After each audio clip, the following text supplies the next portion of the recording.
भारत को ऐसी नज़र लगा दी, ऐसी बीमारी लगा दी कि ऐसा लगता है कि इसकी दवा कुछ भी नहीं मोहब्बत के सिवा।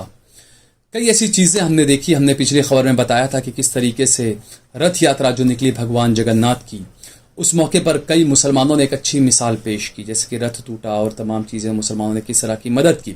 लेकिन गोदी मीडिया का रोल एक बार फिर से सवालों के घेरे में आ गया इस रथ यात्रा को लेकर। मुसलमान और हिंदू एक साथ मिलकर चल रहे थे, भाईचारे का पैगाम दे रहे थे, लेकिन गोदी मीडिया ने, गुजरात के जो कई अखबार ऐसे हैं, तो पहले तो ये था कि गोदी मीडिया में जो नफरती जो होते थे वो एंकर्स हुआ करते थे, रिपोर्टर्स हुआ करते थे, कि जो टेलीविजन पर आकर आपको ये तमाम चीज़ें उल्टी सीधी उलूल जुलूल दिखाते थे और एक मजहब के खिलाफ, मुसलमानों के खिलाफ एक माहौल तैयार करते थे।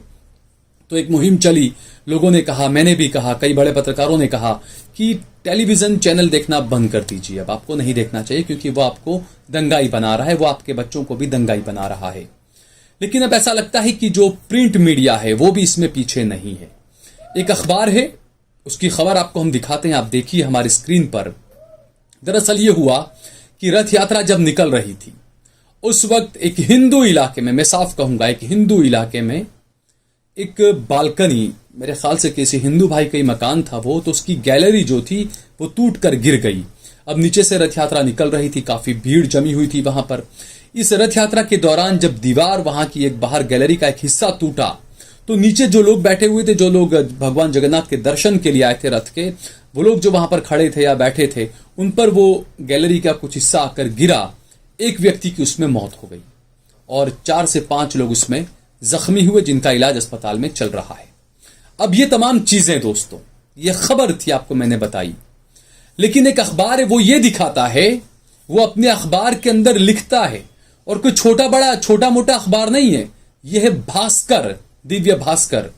और कई बार इस पर आरोप लगे कि ये मुसलमानों के खिलाफ, ये इस्लामोफोबिया का शिकार है, ये आरोप इस अखबार पर लगे। यह अखबार लिखता है कि एक गैलरी गिर गई, मस्जिद के करीब एक मकान की गैलरी गिरी। अब ये मुझे ये समझ में नहीं आता कि जो गैलरी घर की गिरी है तो वहां पर उसको मस्जिद लिखने की क्या जरूरत थी कि मस्जिद, और वो पूरा लिखता है ये कि मस्जिद के करीब एक गैलरी गिर गई घर की और उसमें एक व्यक्ति की मौत हो गई और कई जगन्नाथ भगवान के कई श्रद्धालु उसमें जख्मी हो गए। ये घर मस्जिद के करीब है, ये इसमें लिखा गया दोस्तों। अब ये आप सोचिए कि ये किस तरह की पत्रकारिता है। और उसके बाद इनका झूठ भी पकड़ा गया। ये जो बिल्डिंग की जो गैलरी गिरी है वहां पर मस्जिद नहीं है, आप देखिए वहां पर ये मंदिर है। मंदिर के करीब मकान की ये गैलरी गिरी थी। हालांकि वहां मंदिर हो या मस्जिद हो या गिरजाघर हो या चर्च, हमें उससे कोई मतलब नहीं है। खबर तो सिर्फ ये थी कि एक पुराना जर्जरित एक खंडर जैसा मकान था, उसकी गैलरी गिरी और उसके अंदर एक हमारे भाई के एक इंसान की मौत हो गई, यह खबर थी। लेकिन इसको जोड़ने की कोशिश की गई उसी हिंदू मुस्लिम का एंगल देकर। कोई छोटा मोटा अखबार ऐसा करता तो समझ में भी आता है। दिव्य भास्कर, दैनिक भास्कर, भास्कर ग्रुप एक बड़ा ग्रुप है और उनकी तरफ से बार बार इस तरीके से मुसलमानों के तई नफरत फैलाना, ठीक है, आप मुसलमानों से नफरत करो, समझ में आता है, लेकिन आप उस नफरत में इतना जल रहे हैं कि आप मेरे हिंदू भाइयों को गलत तरीके से वर्गलाने की, रुखसाने की कोशिश कर रहे हैं। आप अखबार में यह लिखते हैं कि मस्जिद के करीब एक मकान की गैलरी गिरने से भगवान जगन्नाथ के एक श्रद्धालु की मौत हो गई। यानी यहां पर भी आपको मस्जिद को बीच में लाना बहुत जरूरी था, क्योंकि आपकी स्टोरी में वो ट्विस्ट नहीं आता ना, आपकी स्टोरी में हिंदू मुस्लिम का एंगल नहीं आता। और जब तक आजकल के गोदी मीडिया के स्टोरीज के अंदर हिंदू मुस्लिम का जहां तक एंगल नहीं आता, वहां तक लगता है कि उन लोगों को शायद रात में घर जाकर नींद नहीं आती होगी। बहरहाल इससे कुछ और तरीके से भी आप देख सकते हैं, उनको तो नींद वैसे भी नहीं आती होगी। वो सोचते होंगे इतनी नफरत जब उन्होंने पूरा दिन लोगों में फैलाई, उसके बाद में भला किसी को नींद कैसे आ सकती है। अपने बच्चों को वो जाकर क्या जवाब देंगे। जिसने भी लिखा होगा, जो भी कॉपीराइटर होगा इनका, तो वो कंटेंट राइटर जो भी होगा, उसको भी थोड़ा सा तो इस बारे में होना चाहिए कि वो क्या कर रहा था। जबकि आप ये देखिए, वीडियो में आप दिखा रहे हैं हम आपको कि ये जो बिल्डिंग है, यहां का ये ऊपर की गैलरी का एक हल्का सा टुकड़ा गिरा था, हिस्सा कुछ गिरा था, और ये बगल में मंदिर, आप देखिए इस मंदिर के बिल्कुल बगल में ये बिल्डिंग थी और यहां पर ये टुकड़ा गिरा और इसमें एक हमारे भाई, हिंदू भाई की इसमें मौत हो गई और उसके अलावा कई लोग वहां पर जख्मी हुए। तो यह खबर थी दोस्तों। और इसके अलावा हमने देखा पिछले दिनों जब एक उड़ीसा के अंदर एक ट्रेन का हादसा हुआ, तो वहां पर भी ये दिखाने की कोशिश की गई। बीजेपी के और कई बड़े बड़े नेता और एक्टिविस्टों ने बाकायदा एक ड्रोन का एक फोटो लेकर उसमें ट्वीट किया और अपने फेसबुक वगैरह पर, इंस्टाग्राम वगैरह पर पोस्ट किया और ये दिखाने की कोशिश की कि वो जो हादसा हुआ है उसके करीब एक मस्जिद है, ये वहां पर हादसा हुआ है। देखिए, ये समझ में नहीं आता कि ये किस तरह की नफरत आप फैलाने की कोशिश कर रहे हैं। वहां मस्जिद है, हालांकि बाद में पता चला कि वो भी मस्जिद नहीं थी, वो भी मंदिर था जहां पर यह हादसा हुआ था। लेकिन मैं फिर से कहूंगा कि चाहे मस्जिद हो, चाहे मंदिर हो, चाहे कुछ भी हो, लेकिन इस तरह की ये किस तरह की पत्रकारिता कर रहे हैं आप? क्या आप ये दिखा रहे हैं कि ट्रेन का जहां तीन ट्रेनें टकराई, जो हादसा जहां पर हुआ वहां पर मस्जिद थी और वहां पर हादसा हुआ? यानी आप ये दिखाने की कोशिश कर रहे हैं कि आप इस्लामोफोबिया से कितना ज्यादा ग्रसित हैं। मेरे हिंदू भाइयों से भी मैं अपील करूंगा कि आप देखा करें। और ये एक होना चाहिए कि जो भी, अमूमन तो ये रहता है कि पहले ये हुआ करता था, एडिटोरियल में तो कम से कम होता है कि जो जिसकी खबर होती है उस रिपोर्टर का या उस पत्रकार का उसमें नाम दिया होता है।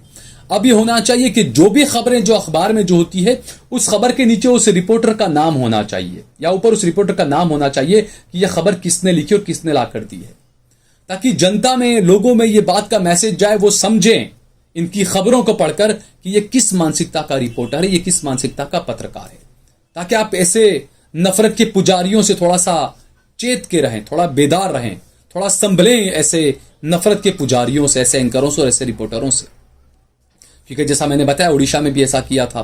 तो होना चाहिए कि लोगों को पता चले। और जब आप इतना बड़ा तीर मार रहे हैं, आप इतनी बड़ी खबर ब्रेक कर रहे हैं कि जहां एक्सीडेंट हुआ था वहां पर मस्जिद था, जहां पर गैलरी गिर गई वहां पर एक मस्जिद था उसके बगल में, आप इतनी बड़ी खबर ब्रेक कर रहे हैं, तो आपको तो उसमें नीचे आपका नाम देना चाहिए, ताकि लोग जाने कि हाँ भाई, ये इतना बड़ा रिपोर्टर है जिसने इतनी बड़ी खबर ब्रेक की थी। देश को ब्रेक करने के लिए इसने इतनी बड़ी खबर ब्रेक की। लोगों को इस बात का पता होना चाहिए। बहरहाल, इसके अलावा एक और खबर भी कहीं चली थी कि जो ट्रेन का जब एक्सीडेंट हुआ उड़ीसा के अंदर, तीन ट्रेनें जब टकराई थी, तो कोई इंजीनियर था रेलवे का, कोई या ड्राइवर या किसी का कुछ आ रहा था कि वो मुसलमान था और वो फरार हो गया। उसको सीबीआई ने पूछताछ के लिए बुलाया और वो फरार हो गया। ये खबर सरासर गलत थी। सीबीआई ने या जांच एजेंसियों ने जिन जिन लोगों को पूछताछ के लिए बुलाया वो सभी लोग वहां पर पहुंचे थे। लेकिन नफरत फैलाने की कोशिश देखिए आप, ये पत्रकारिता के नाम पर किस तरीके से नफरतें फैला रहे हैं, इस चीज को आप समझिए।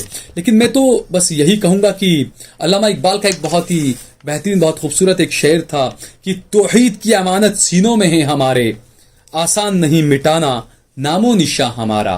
क्योंकि जिस तरीके से इस्लाम के खिलाफ, इस्लाम को मिटाने के लिए जैसा पूरा तामझाम लगाया जा रहा है, लोगों को बाकायदा हायर करके पैसा दिया जा रहा है, बड़े बड़े करोड़ों रुपए के खर्चों से फिल्में बनाई जा रही है, इस्लाम को बदनाम करने की कोई कसर बाकी नहीं छोड़ रहे हैं।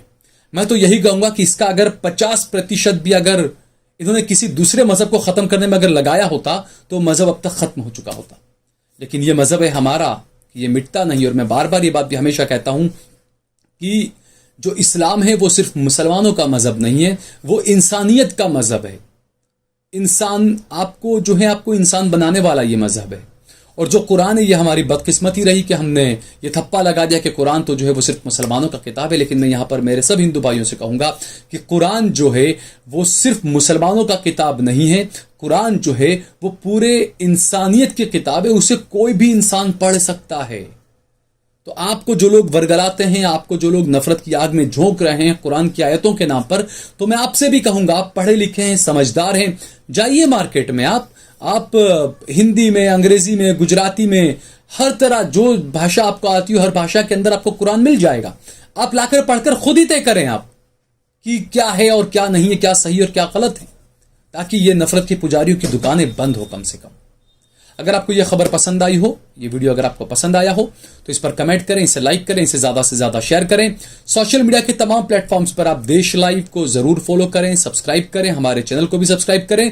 इसके अलावा सहल कुरैशी और सहल कुरैशी ऑफिशियल, इन दोनों पेजेस को भी आप फेसबुक पर, ट्विटर पर, इंस्टाग्राम पर जरूर फॉलो करें।